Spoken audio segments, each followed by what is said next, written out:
Cyclohexane is a colorless liquid. In industry, it is used mainly as a solvent. It has got a wide range of derivatives, which are used in manufacture of many different substances, like nylon, rubber, soaps, detergents, and so on and so forth. In this tutorial, I want to focus on the conformational analysis of cyclohexane. It mainly exists in two main conformers, that is the boat and the chair conformer. So we shall look at how the two conformers interchange from one to the other, and also the stability of these conformers. Talking about stability, it is all about energy. 99.9% of the time, cyclohexane takes up the chair conformer because it is stable in that conformation. Why is it stable? There is minimized potential energy, that is electrical potential energy, so to speak. In the boatconformer, the two fragpole hydrogen atoms experience steric strain, and that said, the steric strain raises the potential energy of the molecule, and this potential energy makes the molecule essentially unstable. And this is why the boatconformer always immediately converts to the chair conformation, in which it is stable. Why does the energy make the molecule unstable? To explain this, let's use an analogy in the gravitational field. In the gravitational field, if I pick up a ball, for example, and raise it through a certain height h against gravity, I do a certain form of work equivalent to gravitational potential energy. In this case, I make the ball or the particle attain an energy state where it is unstable. To show the instability, if I release this ball and let it go, it will fall down and give out that energy which it originally absorbed. This is the same thing that happens when it comes to molecules here. The only difference is, for the case of molecules in this case, we are not talking about gravitational potential energy, but we are talking about electrical potential energy, which arises due to the repulsion between electron densities on atoms and also in bonds. Simply draw two parallel lines that are slightly offset. Then draw a baseless triangle on one end and another baseless triangle facing the same direction on the opposite end.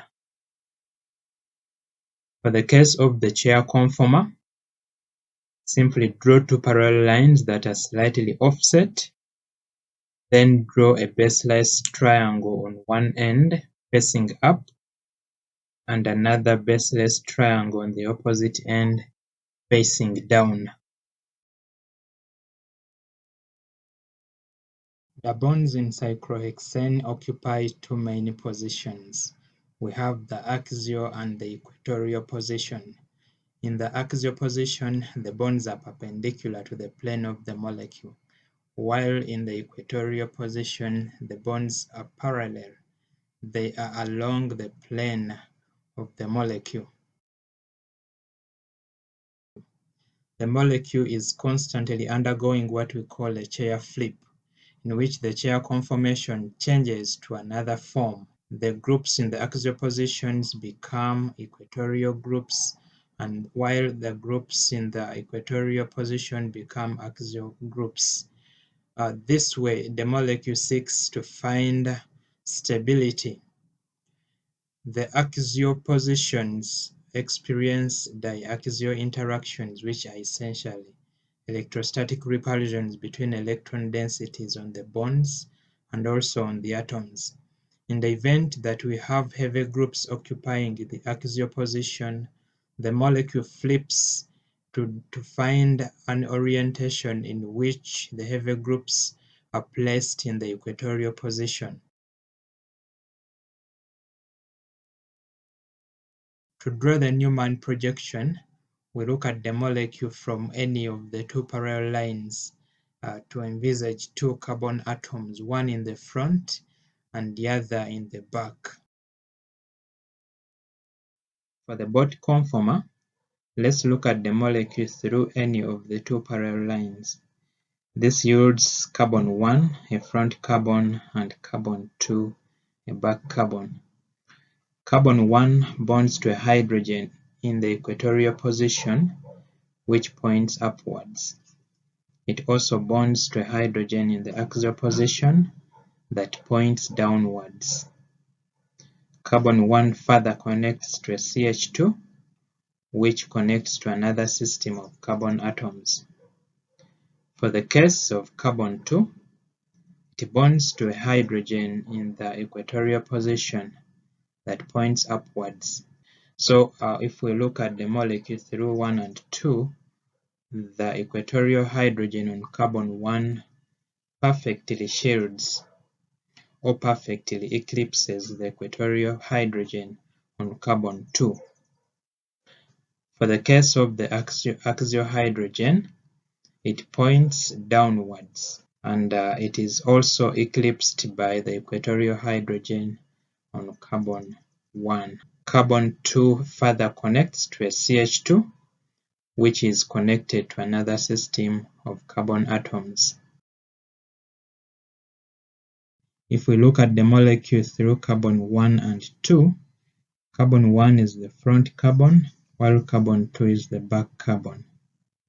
One of the protons on carbon 1 is in the equatorial position and points up, so we draw it pointing upwards, while the other proton is in the axial position and points downwards, so we draw it pointing downwards, just like that. Carbon 1 is also bonded to a CH2, which connects to another system of carbon atoms. For the case of carbon 2, it has an axial proton pointing upwards, which is directly opposite to the axial proton on carbon 1, and these two protons are at 180 degrees apart, speaking in terms of dihedral angle. Carbon 2 is further bonded to another proton, which is in the equatorial position and points downwards.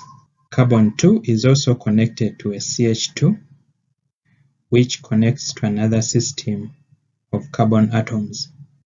Using the Neumann projection, in the boat conformer, we realize that the bonds or the atoms are totally eclipsed. This makes the molecule very unstable compared to the chairconformer, in which the atoms are staggered. In other words, the bonds are staggered. Since the molecule has a staggered conformation in the chair, it shows that the chair is more stable therefore. This is why it constantly changes from the boat to the chair, where it stays 99.99% of the time.